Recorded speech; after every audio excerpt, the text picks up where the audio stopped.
5 books to prepare the children of this new generation going into the promised land. The main things he wanted to tell them were 2 things. One, you are God's people, therefore be separate. Number 2, you have one God, you don't worship many gods. Genesis is telling why. It's telling you why should you have the right to cast out these other guys and take over the land? Because God gave it to Abraham. Why do you worship one God instead of many gods? Because the one God not only created the heavens and the earth, but he is your God, the God of Abraham, Isaac, and Jacob. And so that's the main point of Genesis, to lay the framework so that those going in who would not have Joshua and anyone's with them afterwards would be able to have something they could read that would tell them why they were a special people and why they worship one God. So around what year did Moses write the first 5 books of the Bible, otherwise known as the Pentateuch or the Torah? That's hard to know. There's different opinions on that. But a general rule of thumb, if you're trying to kind of give a timeline of the Old Testament, is do it by chunks of 500. 2000 BC was Abraham. Around 1500 is Moses. 1000 David. 500 Ezra, Nehemiah, and Esther. And then that kind of gives you a framework for looking at. And before the time of David, before the time of Abraham, who knows? You get beyond that, and it's pure speculation. So the last book of the Old Testament was probably written about 400 years before the time of Christ? 400 or 500, somewhere in there, yeah. Okay. And who decided what books were going to go into the Old Testament? All right.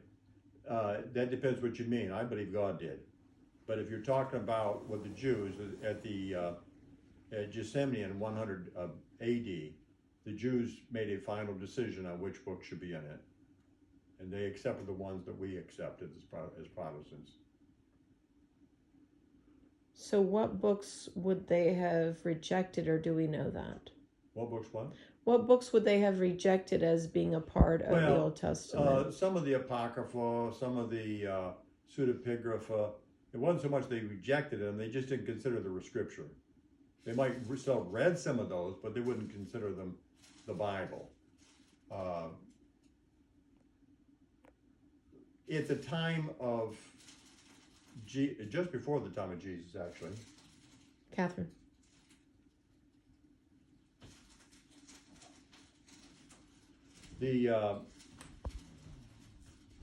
You've heard of the Dead Sea Scrolls. Mm-hmm.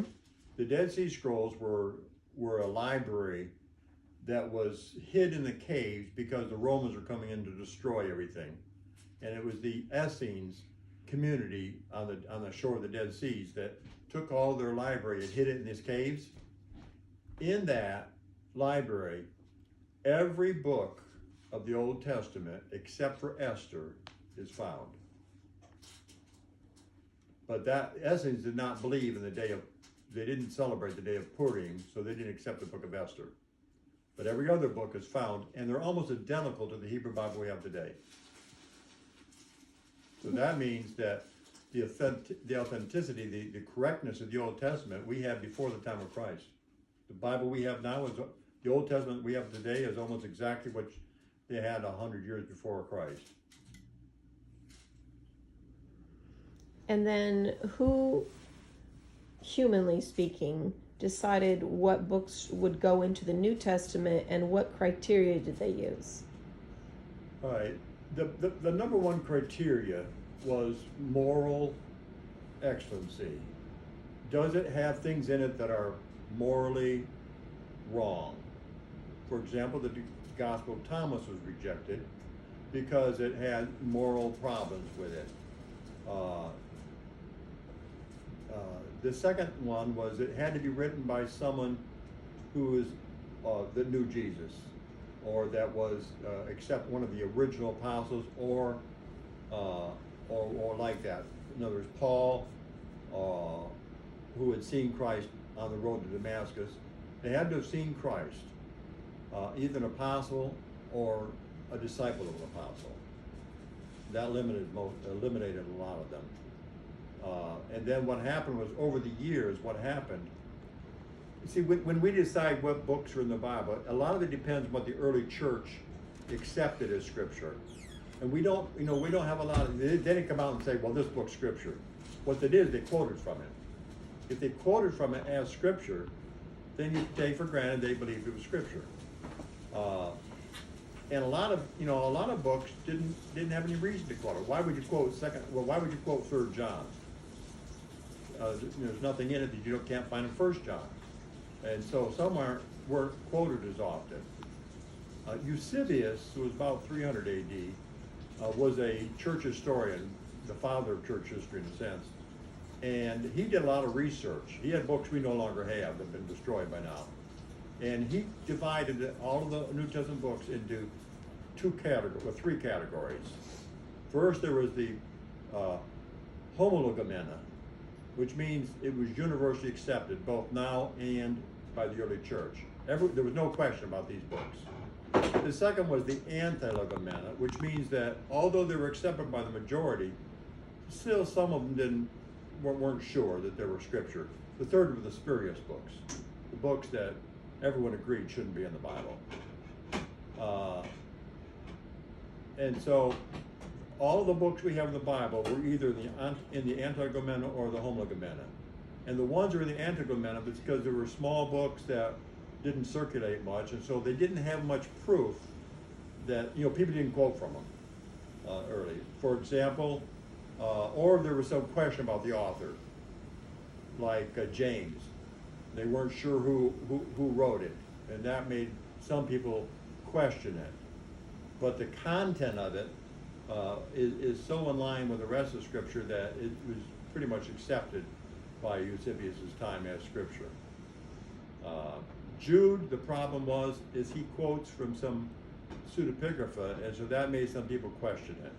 But he really quotes it as simply truisms, things that were true, but not necessarily Scripture. So sometimes there was questions. And so when were these questions resolved, and who decided it? Well, it basically was a gradual process. For example, in the early church by the years 300 was divided into 3 main areas. You had a center in Egypt, a center in Rome, and a center in either Syria or up in the Byzantine capital of Constantinople. And so some might have a book that was well accepted in this area, but not necessarily in the other, because that's where it was first found and first used. But by the time of the early church conferences, it had become pretty clear which books the church accepted. And around what year was that again? Well, by at least the time of Eusebius, it was pretty clear which books were accepted. But a lot of it, What year about is that? 300 AD. Oh, okay. But the main ones were accepted or easy by the end of the 1st century, beginning of the 2nd century was pretty much. For example, the Gospels. The 4 Gospels were accepted very early. Peter's first epistle and 1 John were early accepted. 2 Peter took longer to be accepted, but mainly it's because it simply wasn't quoted. Or like Jude took long to be accepted. What are the earliest copies, or I don't think we have any of the originals of the New Testament, or do we? No. So what are the earliest copies of the originals that we have? Well, the that exist earliest today? ones are fragments. There's a fragment of John's Gospel that's been generally dated within 30 or 40 years of his death. Which would And have it been was around found when? in Egypt, Lower Egypt. Huh. Which means it was a copy that had gotten somehow all the way down into southern Egypt. That means there must have been a good long time before that was actually the original was written. Well, if John wrote, he appears to have written his Gospels in the 80s or 90s. AD. For it to have gotten all the way to southern Egypt, it must have been written soon. It had been written by the end of the first century. So that confirms to me that John's gospel, there's no question. And it's been universally accepted. As far as full copies of the whole New Testament, that probably the earliest one is the about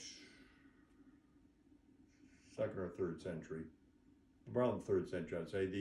The So Aleph, 100s or 200s. it was called Aleph, or the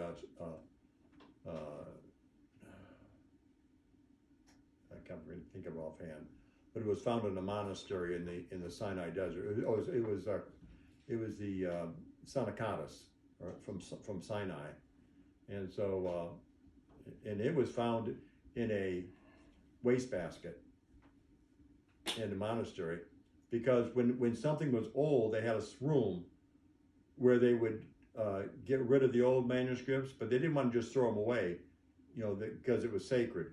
So they very carefully would either burn it or whatever. And so these were in the basket ready to be burned. But when a scholar came through there and saw it, and he recognized how old it was, he rescued it. Now, I'm not sure if all of it was there or not. Most of it was. And it's the oldest one we have. And I think that one goes back to 200 and something. And then the Vaticanus goes back there to the 4th century at least.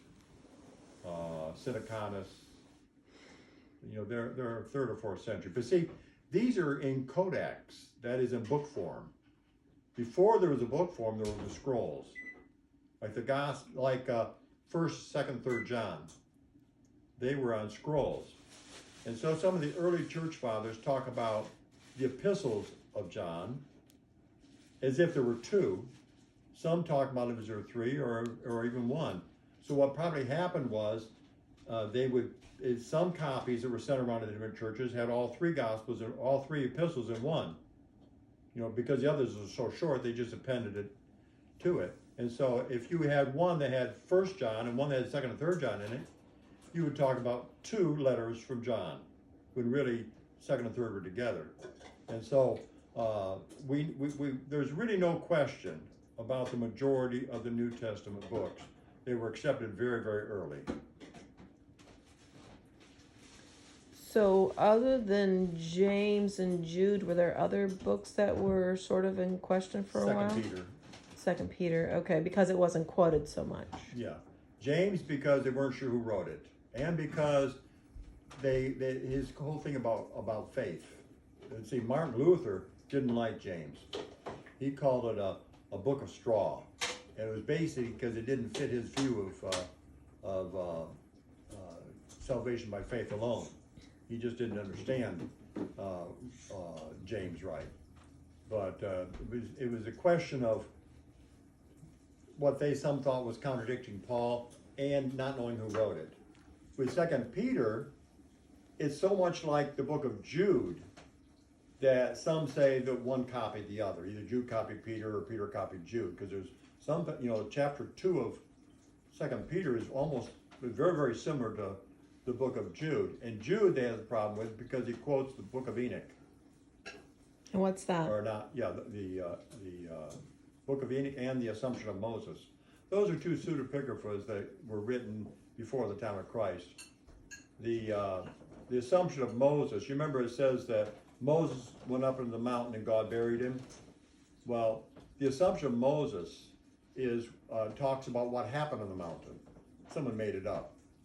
But in that book it says that even Satan did not dare to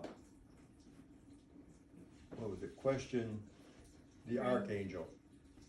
And yet these people were questioning the leaders of the church. And so it's using it, not that it's scripture, but even in this we read, the angels didn't do stuff that you're doing. And so because it quoted from that, and from Enoch, the 7th from Noah, some people had questions about that. So they took longer. The other one that was questioned was the book of Revelation. Eusebius put it first in the Homogumena, universally accepted. But then he puts it in the spurious as well. He says, why didn't he just put it in the Enigomena? And the answer is probably this. Although the church had always well accepted it, it was so misused that the spurious books were ones that you shouldn't read as scripture in the church. And so Eusebius thought Revelation makes too much problems, but he had to admit that the church has always accepted it. And so, people, misinterpreting Revelation has always been a problem. And using it to preach whatever you want.